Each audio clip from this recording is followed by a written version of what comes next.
Good evening, you guys. Just getting everything pulled up here. Hi, Mila. Hi, Betty. Hi, Darcel. Thank you guys for joining me. We will go ahead and get started. Let me get my everything together. All right, so tonight we will be talking about the urinary system. So we're on part 6 for the body systems, and this is for CNAs and PCTs, but anyone can attend and review these questions with us. So we will go ahead and get started. Tana, I am well. How are you? All right, here we go. So we're going to do an overview of the urinary system. The urinary system includes the kidneys, ureters, bladder, and the urethra. Its main job is to remove waste and excess fluid from the body by producing and eliminating urine.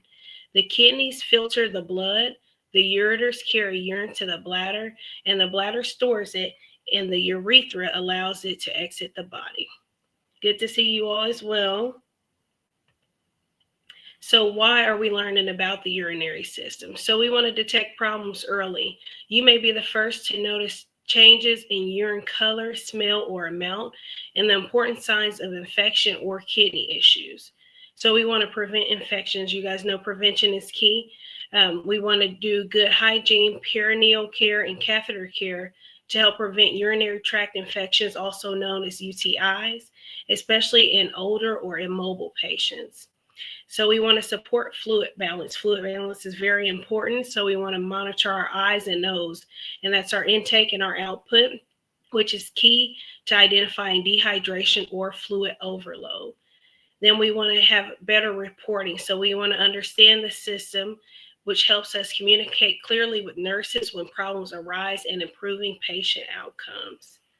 I'm seeing more people come in. Good evening, Naomi. Hi, Miriam. Hi, Love Freeman. Veronica. All right, so we are going to get ready for the practice test.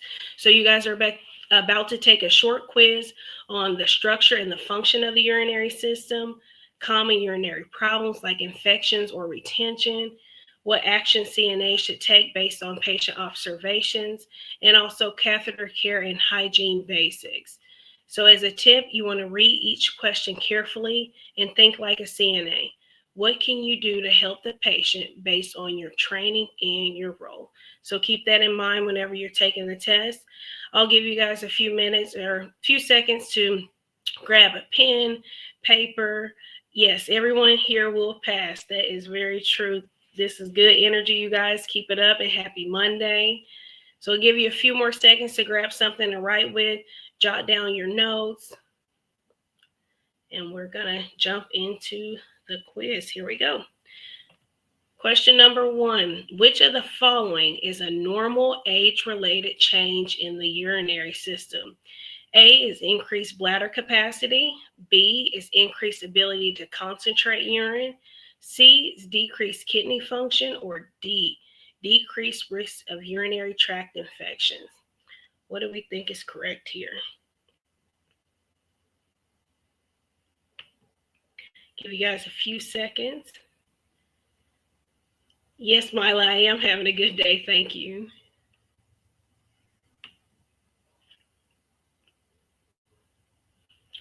I'm seeing a lot of D's and C's. Have an A in there. All right. In 3, 2, 1 will reveal the answer. The correct answer is C, decreased kidney function. So with that, decreased kidney function is the rationale. As people age, kidney function naturally declines due to reduced nephron efficiency, which can impact waste filtration and fluid balance. So decreased kidney function is our correct answer there. Going on to number 2. Let's see.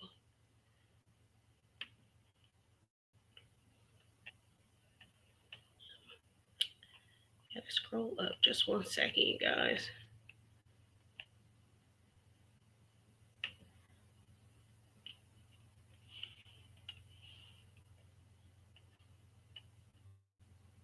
Okay, there we go. Couldn't see it for a minute. Thanks for hanging in there with me. So number 2, a nursing assistant is assisting a patient with stress incontinence. Which action is the most appropriate? A, encourage the patient to drink less water. B, restrict the patient's mobility to prevent accidents. C, advise the patient to wear a catheter at all times. Or D, instruct the patient to perform Kegel exercises. What are we doing here?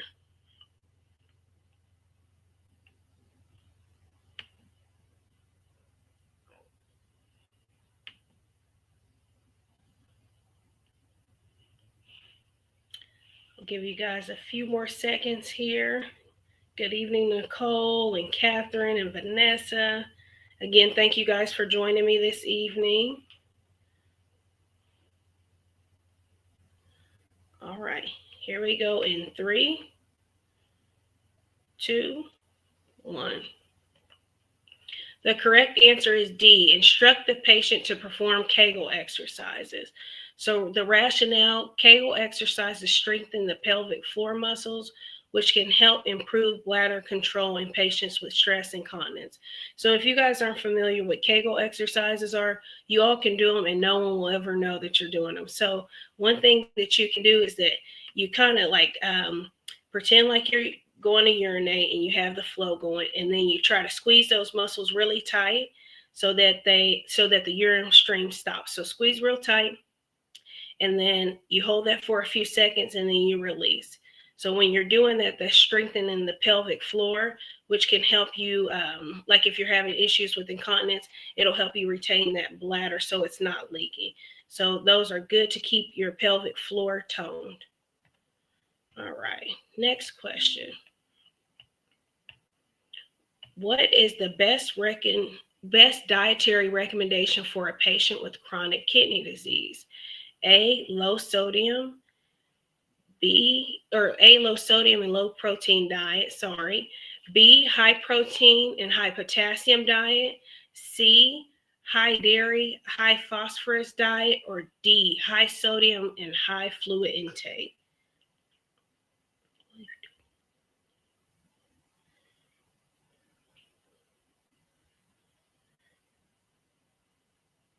And Mila, with your comment, she says if you do it too much, it could cause urinary retention, so you want to be careful. So when we're doing those Kegels, we want to make sure that we're doing them to strengthen it. But if you have to use the restroom, it's important that you don't hold that in because that could be causing urinary retention. So what we're doing is to prevent incontinence and to help build up that pelvic floor muscle.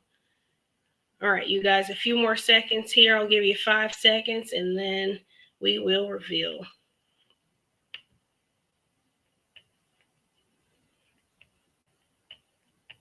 All right, in 5, 4, 3, 2, 1.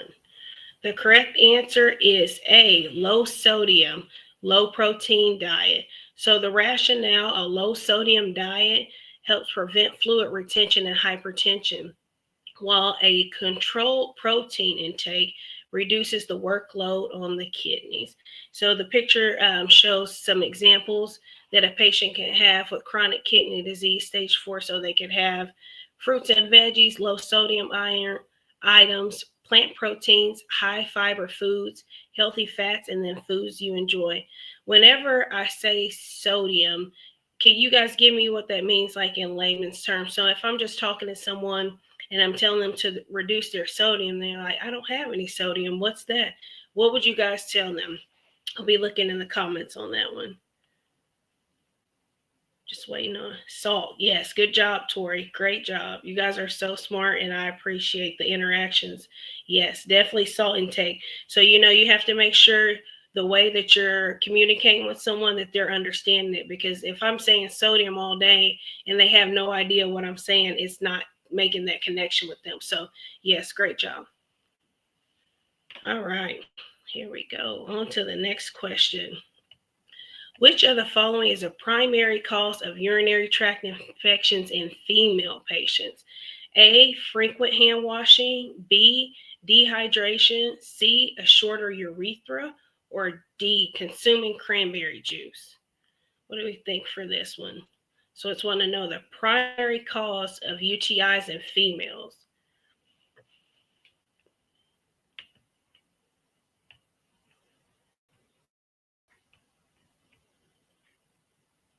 I'm seeing a lot of B's here. All right, in 3, 2, 1. All right, the correct answer is C, a shorter urethra. So the rationale, women are more prone to urinary tract infections because of their urethras are shorter, making it easier for bacteria to enter the bladder. So think of your urethra kind of as like a straw that's going up to the bladder. So if I have a straw that's this small compared to a male who has a longer urethra, which is this small, and we're having a race, the shorter one will get there first. So bacteria will do the same thing there. So that's making women more common for the urinary tract infections. All right, great job with that, you guys. Our next question, a patient is on dialysis. Which food should they avoid? It's A, apples and chicken, B, processed meats and bananas, C, white rice and green beans, or D, unsalted popcorn and berries.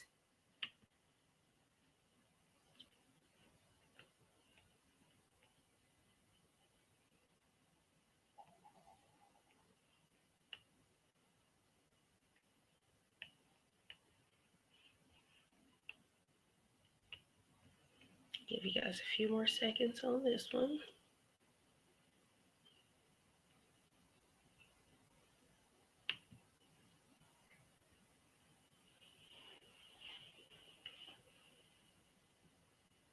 And again, we're on question 5 here. All right.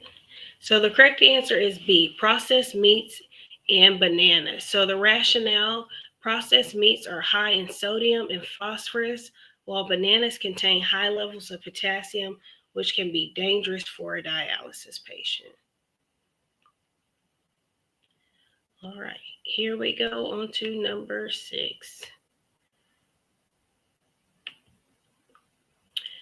Question 6. Let me make the question a little bigger for you guys. All right, the best position to place a male patient during a catheter insertion is A, supine with knees bent, B, sitting upright, C, side lying, or D, supine with the legs extended. Why is potassium dangerous for a dialysis patient? So, Mila, the reason that potassium is dangerous for a dialysis patient, so the patient's already in chronic kidney disease. You guys know your kidneys are your filtering mechanisms in the body. So they're trying to already get rid of the extra waste products and things, but they're having a hard time doing that when they're in kidney failure. So that waste product is just building up in their body. So then the potassium level is getting higher and higher because it's harder for it to filter that out. So if the potassium level continues to get high, that patient can die from that. So you may see somebody have to get immediate dialysis or emergency dialysis because their potassium level is too high. So always be mindful of your labs and different things like that. And if the patient is a dialysis patient, make sure that they're following the correct diet prescribed by the provider, because we don't want to cause any more issues to them. So great question with that. All right, you guys, let's go ahead and reveal this answer here. All right, the correct answer is D, supine with the legs extended. So the rationale is lying flat with legs extended allows for easier access to the urethral opening for catheter insertion in male patients. All right, next question here. Which of the following signs might indicate worsening renal failure? A, increased appetite, B, high urine output, C, swelling in the legs and feet, or D, low blood pressure?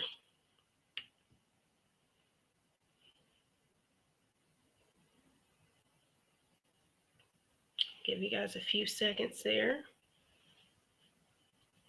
You guys are doing very good. I am proud of you guys.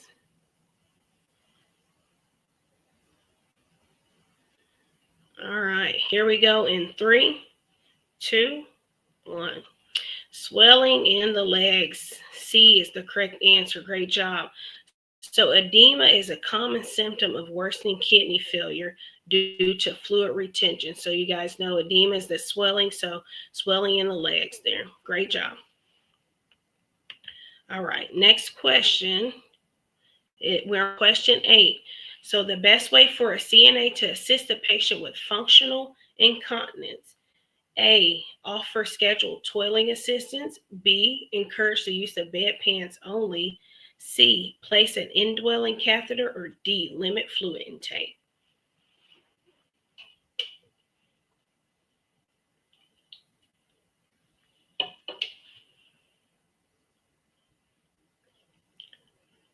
All right. So we're on question 8, and it's asking the best way to assist a patient with functional incontinence. All right, here we go in 3, 2, and 1. The correct answer is A, offer scheduled toileting assistance. So the rationale, scheduled toileting can help patients with functional incontinence manage their urinary needs more effectively. All right, next question. Which electrolyte imbalance is common in end-stage renal disease?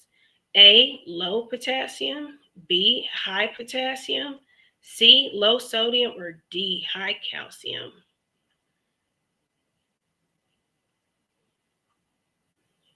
So we're asking about our electrolytes.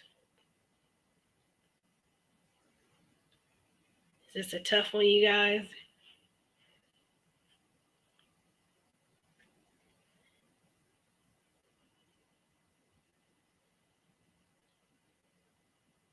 All right, the answers are starting to come in now. Give you guys about 5 more seconds for this one.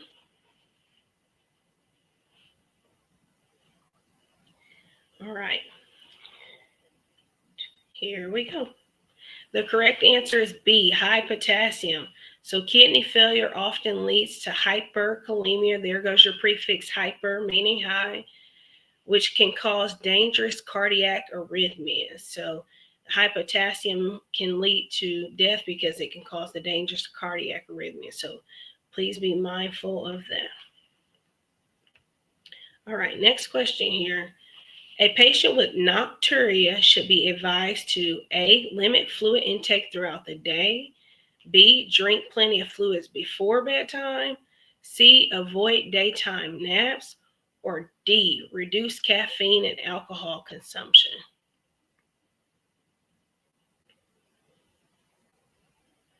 I don't know about you guys, but for me, C would be tough. Avoiding daytime naps. I love a good daytime nap. All right, in 3, 2, 1. D, reduce caffeine and alcohol consumption. So caffeine and alcohol can irritate the bladder and increase urine production, worsening nocturia. So noc is night and urea is urine, so it means urinating at night. All right, here we go. Next question. We're on question 11. Why is perineal care important for patients with urinary incontinence? A, it prevents falls. B, it prevents urinary tract infections. C, it improves blood circulation. Or D, it reduces the need for adult briefs.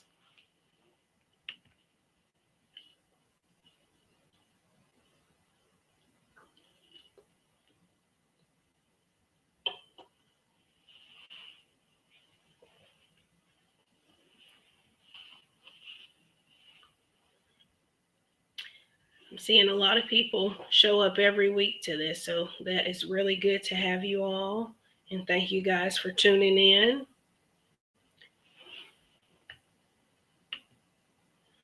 Okay, here we go in 3, 2, 1.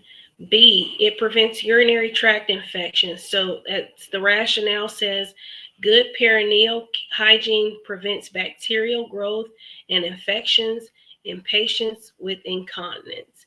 So be sure to wipe front to back. What would happen if we wiped back to front? What do you guys think that will put us at risk for? Thank you, Mila. So let's think about this. So if we wipe from back to front, we have E.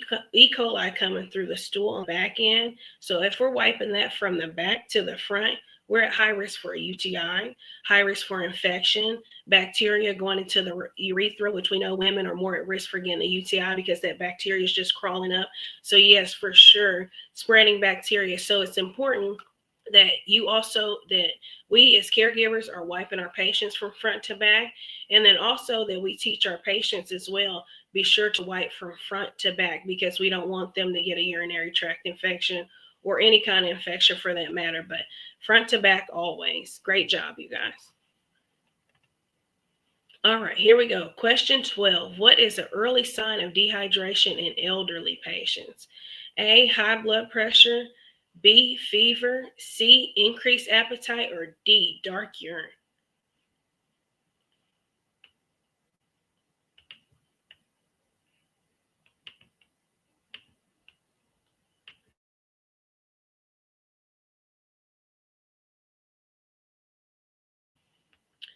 All right, a few seconds here. And you guys did really good with that last question. Great job. You guys are very intelligent. All right, here we go in 3, 2, and 1. Dark urine. So if you selected D, great job.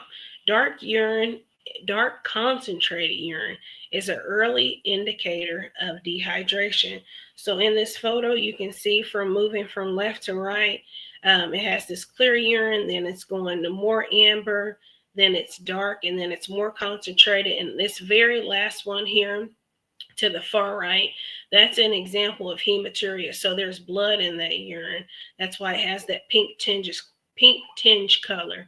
So the darker the urine, the more concentrated it is, which means that they're more than likely dehydrated because they're not filtering, or they're not getting enough fluid. That's why it's so concentrated. So the darker, the more concentrated it is. And does anybody know, like whenever, say you're emptying a bedside commode or something, you see that dark, smelly urine, you want to report that to the nurse. So I kind of gave it away for you what I was wanting to ask. So most of the time, dark, concentrated urine has a very foul smell because it's so concentrated. So it smells very strong. So be sure to report that to the nurse. All right, here we go. Question 13. What type of urinary incontinence is caused by sudden pressure on the bladder? A, urge incontinence, B, stress incontinence, C, overflow incontinence, or D, functional incontinence?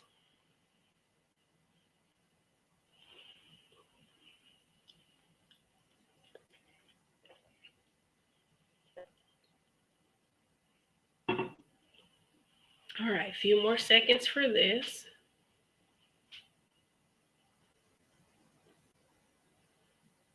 See more answers coming through. Good job.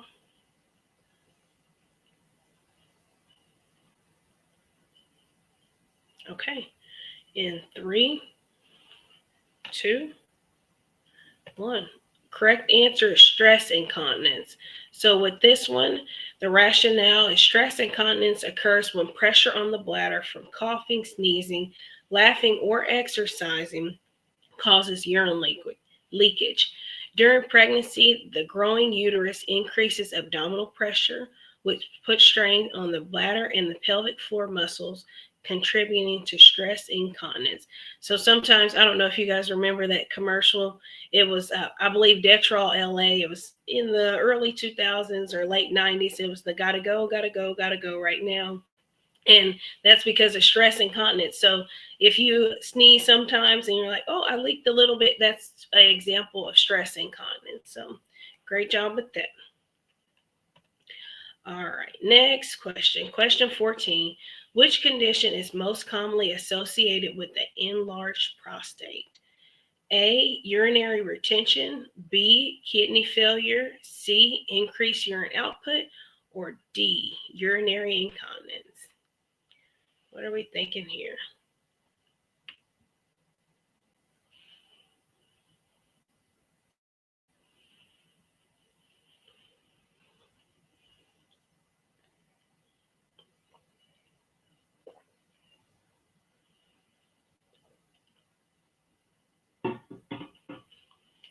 All right, here we go with the answer in 3, 2, 1.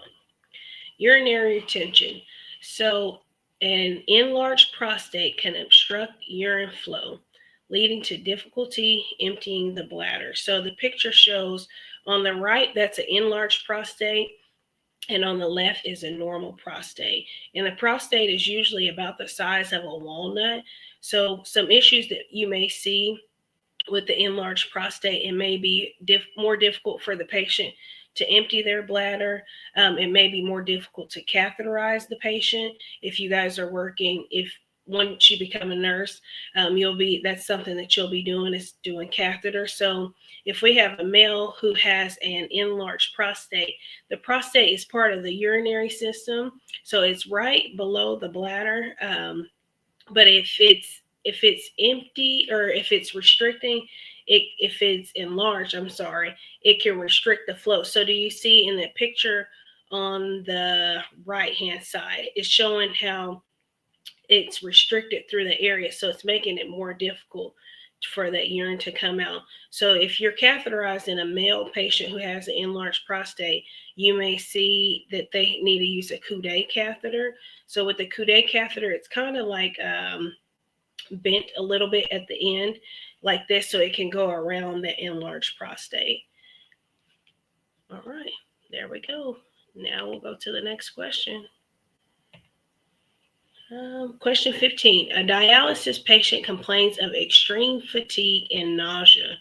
What might be the cause? Option A, low blood sugar. B, fluid overload. C, high creatinine levels. Or D, high blood pressure.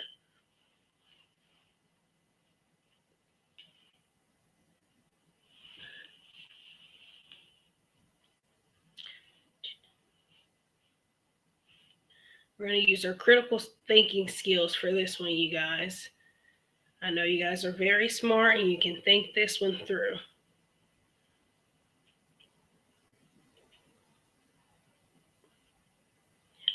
A few more seconds here. In 5, 4, 3, 2, 1.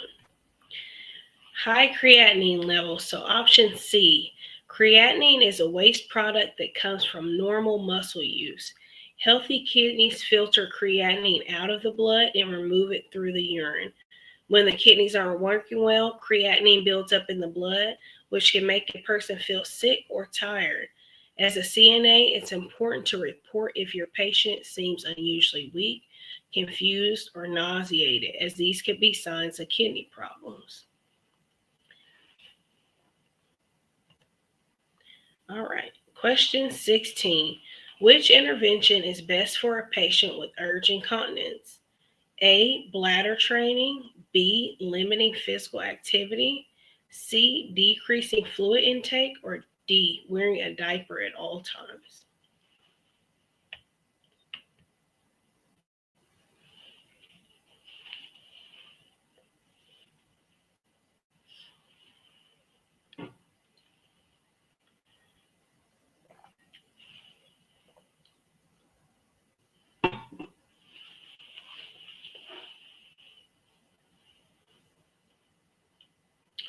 All right, we will reveal the answer in 3, 2, 1.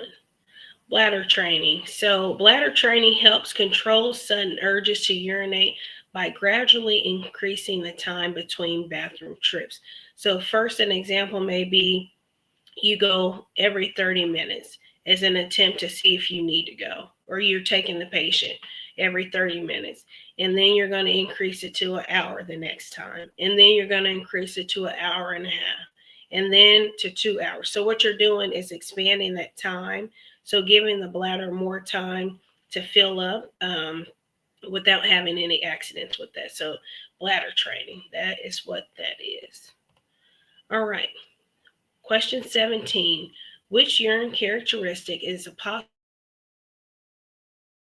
indicator of a urinary tract infection? A, clear and odorless. B, pale yellow with no sediment. C, amber colored with no odor. Or D, cloudy with a strong odor.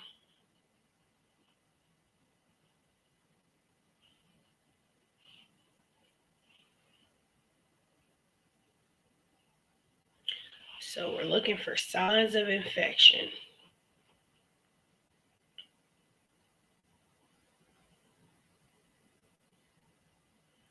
All right, you guys, here we go in 3, 2, 1.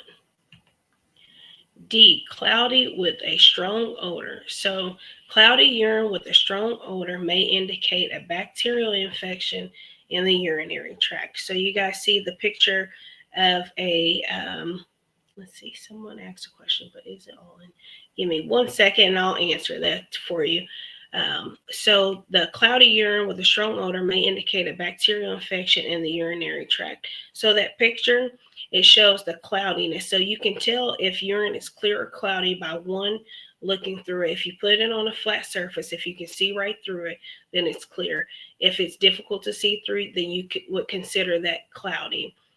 Let's see. And then in the comment section, it says, but is it in all UTIs? Is it cloudy with a strong odor? Sometimes it may not be cloudy, but the cloudiness is a strong indicator that they may have that. So sometimes there's different characteristics of a urinary tract infection. Like a patient may, 1, have a fever. 2, they may have back pain. 3, they may have the cloudy urine with a strong odor. Sometimes it may not be cloudy. It may just have a strong odor. And every patient is different, but general characteristics is cloudy with a strong odor. So great question there. Yep, no problem. All right, you guys. Any more questions regarding the cloudy or the signs of a UTI or urinary tract infection? Okay. All right. Moving forward. We're on question 18. Which statement about urinary catheters is true? A, catheters eliminate the risk of urinary tract infections. B, catheters should be secured to prevent tugging. C, catheters should be changed daily to prevent infection. Or D, catheters do not require perineal care.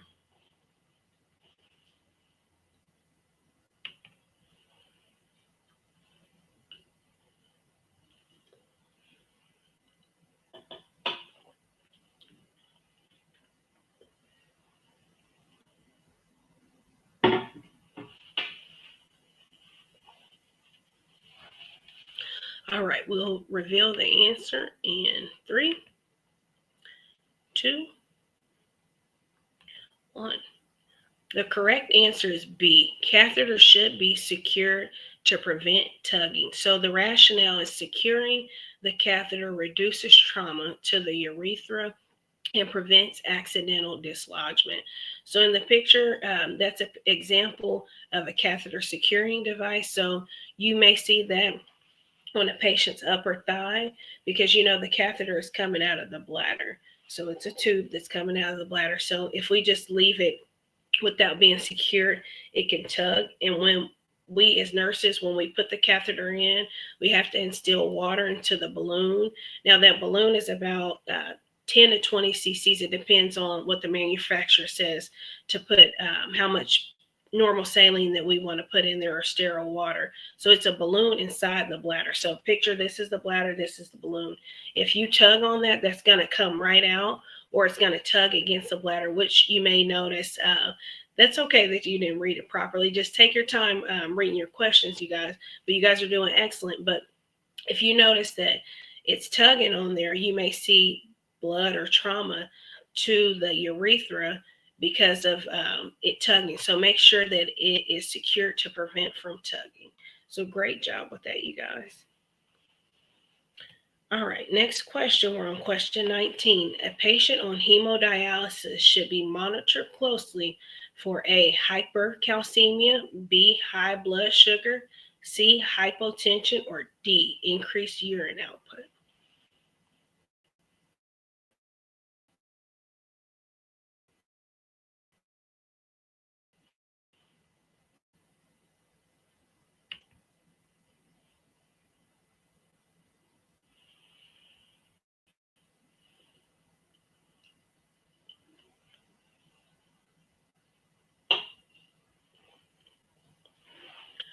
All right, I will reveal the answer in 3, 2,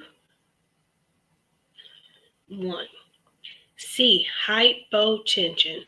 So hemodialysis removes excess fluid from the body, which can lead to low blood pressure, so hypotension.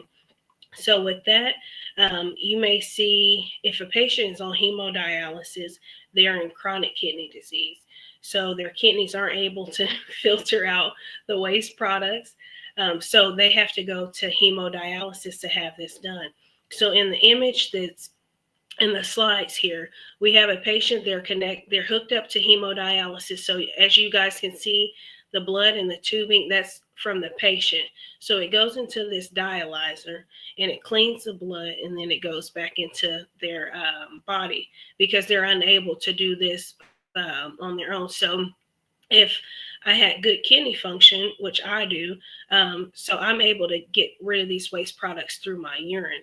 So a person on hemodialysis, they're using the dialysis to remove the excess fluid from the body, which can lead to the low blood pressure, so hypotension. And that's okay that you guys changed your answer. So one thing that I do recommend whenever you guys are taking your test, be sure that when you select your answer, you only change your answer if it's a definite, if you can prove that the other answer is wrong once you select it. So take your time reading your questions and make sure you understand what the question's asking, and also you understand which each option is. But yes, be sure that you understand the question, you select the answer, and stick with your mind. Don't change your answer. And I can tell you, as a nurse who's been through nursing school, 9 times out of 10, when I changed my answer, I was right the first time, and I should have stuck with my gut. So that is that. All right, now we're on question 20. A CNA is caring for a patient with a condom catheter. What is the correct way to apply it? A, tape the catheter tightly around the penis. B, leave a space between the tip of the penis and the catheter. C, keep the drainage bag position above the bladder level. Or D, avoid changing the catheter unless it leaks.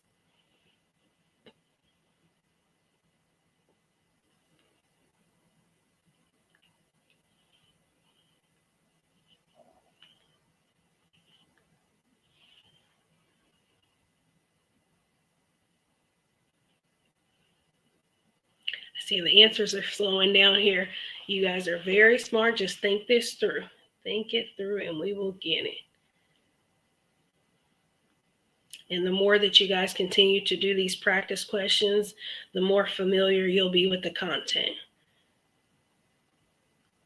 which we want you to be prepared.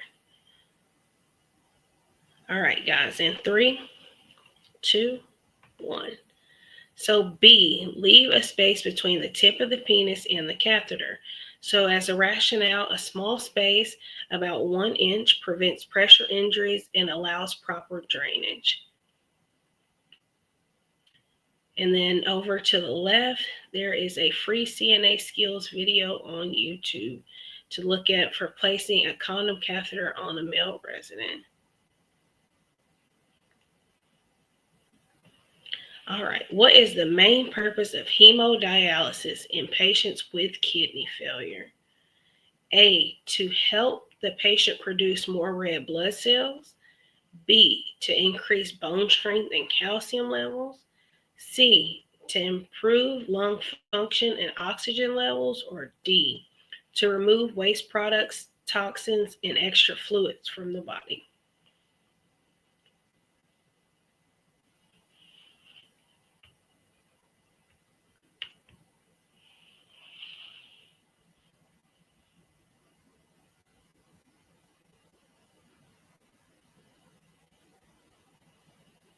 few more seconds here. I hope you guys are enjoying the content tonight about the urinary system. And also, while enjoying, I hope that you guys are learning a lot from it. All right, in 3, 2, 1. The correct answer is D, to remove waste, toxins, and extra fluid from the body. So hemodialysis is a treatment used for patients whose kidneys are no longer able to clean the blood properly. The machine acts like an artificial kidney by filtering out waste products, toxins, and excess fluids that the body normally gets rid of through urine. This helps prevent complications like swelling, high blood pressure, and confusion. Let's see. Mila says, have you heard of hemolytic Mike syndrome? I have never heard of that myself. No, I have not, but thank you. I will look it up after this. Bianca says, at 30, is it too late to go back to nursing school? No, I don't think it's ever too late to do anything that that you feel passionate about doing. So as long as you're bringing the passion, the competence, and being a great nurse, I don't think it's ever too late. I don't think there's any age limit on it. Matter of fact, while I was in nursing school, I went to school with a lady. She was in her 60s, and she had just changed her career, and she ended up loving it. So never too late to do anything that you feel passionate about, and I encourage you to do it if that's what you're wanting to do. Hemolytic remix syndrome. Okay, I will look into that. Okay, all right, let's go on to the next question. Thinking the same thing. Avila, yes, if you're wanting to go back, I agree with you too. Definitely do it. This field needs plenty of caring, compassionate nurses. Yes, don't question it. Just go and be a great nurse. Yes, yes, yes, and yes. All right, here we go. Question 22. A CNA notices a patient with a Foley catheter has no urine output for 4 hours. What should be the first action? A, remove the catheter immediately. B, increase the patient's oral fluids. C, check the catheter for kinks or blockage. Or D, call the provider for catheter replacement. So this question, it's important to know how to read a question, because if you read it properly, you can answer it properly. What is the first thing? This question is asking you, what is the first thing that you should do?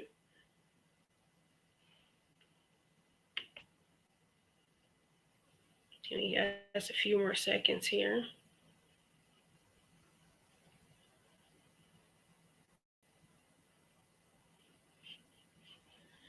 All right, you guys are answering this one very fast and very well. All right, let's see what we have here in 3, 2, 1. C, check for catheter kinks or blockages. So before assuming a serious issue, the CNA should check for simple problems like a kink or blocked catheter, which is a common reason for no urine output. So for example, think of it like a water hose. Like if you have a kinked water hose, nothing's going to come out of it. So what do? You unravel the water hose. So it would be the same thing with the catheter. If you notice like it's kinked in the bed, or it's not having a direct flow, or it's circled around something, just make sure the line is straight. It's going from the bag to the patient in a straight line. And then after that, if we have more concerns, then we're going to notify our nurse. I seen a question in the comments. Let me check that out one moment. Someone asks, what's after checks, call, or remove? So as a CNA in Illinois, I live in Illinois, a CNA cannot remove a catheter. And I believe that's throughout the United States and just grounds wide. That's not in a scope of practice for a CNA. So let's go back to the options here. So removing the catheter immediately, it wouldn't be the first action, but first we're going to do is check it for kinks or blockage. And then after that, you would be call, not the provider, you would go to the nurse, because remember, we have our chain of command is a CNA, next is the nurse, and then after that, you would follow whatever your proper chain of command is there. So yes, do not remove a catheter as a CNA, because that's not within a scope of practice, but you can check for kinks or blockages. And if you continue to have issues that with no output, you definitely want to notify your nurse. Okay. Any more questions on that? All right, let's go to the next one. Which of the following symptoms is most concerning in a patient with end-stage renal disease? A, increased thirst. B, itchy skin. C, frequent urination. Or D, sudden confusion.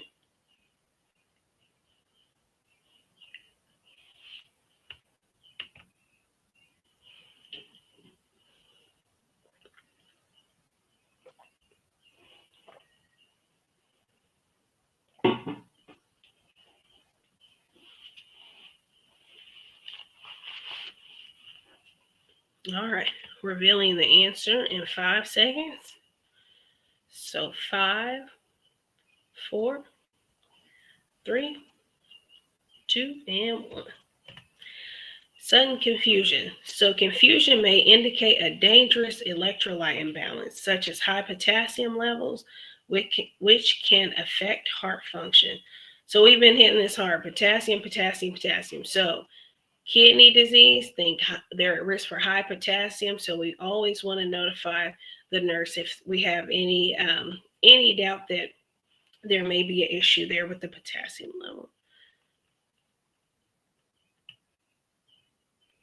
All right. Next question is 24. Which of the following is a common cause of urinary tract infections in male patients? A, poor oral hygiene. B, high blood sugar levels. C, an enlarged prostate blocking urine flow. Or D, a high fiber diet. So remember, we're breaking our question now. We're reading our choices slowly to make sure that we're understanding them, and then we're selecting our answer.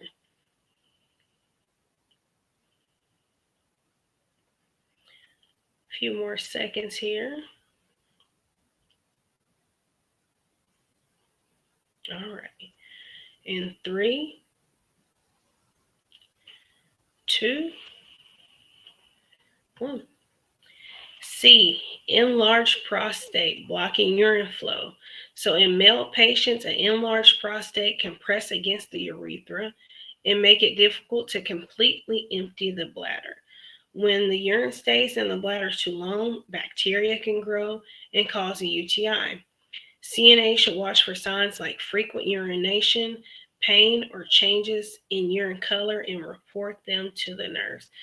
Some other things that you could be looking for with the urinary tract infection, especially in the elderly, can be confusion. They may say that it burns whenever they urinate. They may be going constantly, like you may have just taken them to the restroom and they say, I have to go again. So that's the frequency. Things like that, just be sure to notify your nurse of that so that they can take the proper measures for that patient. All right, here we go, guys. Last question of the night. Why is E. coli commonly found in urine cultures of female patients with urinary tract infections? A, because E. coli is found in the air and enters through breathing. B, because women often drink less water than men. C, because women have stronger immune systems that trap bacteria in the urine. Or D, because E. coli from the digestive tract can easily spread to the urinary tract. What are we thinking here?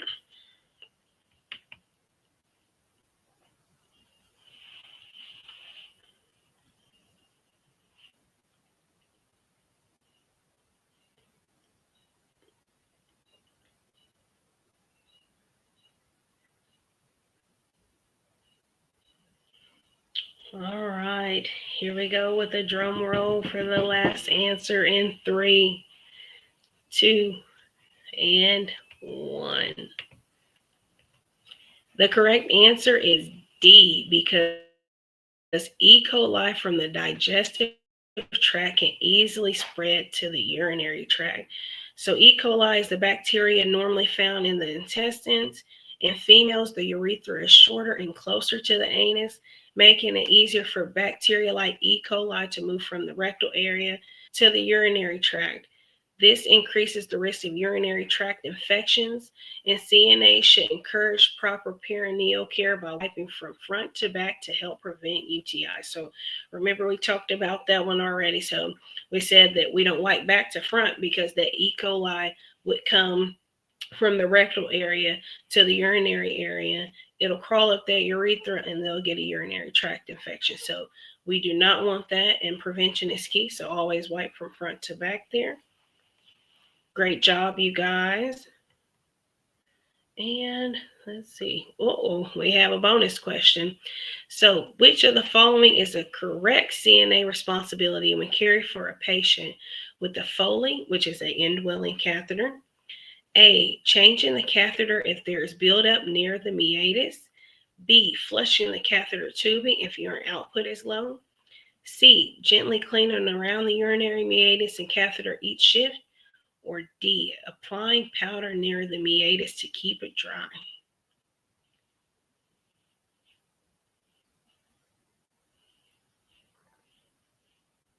Lots of C's in the comment. I see Amelia and Rose, Yadira, Jesus, Betsy, and Mila, and Miranda, Miss Bonita. All right, you guys, a few more seconds here, and thank you so much for your participation. In 3, 2, and 1. C, gently cleaning around the urinary meatus and catheter each shift. So the urinary meatus is the external opening of the urethra where urine exits the body. So whenever you urinate, it's coming out of your urinary meatus.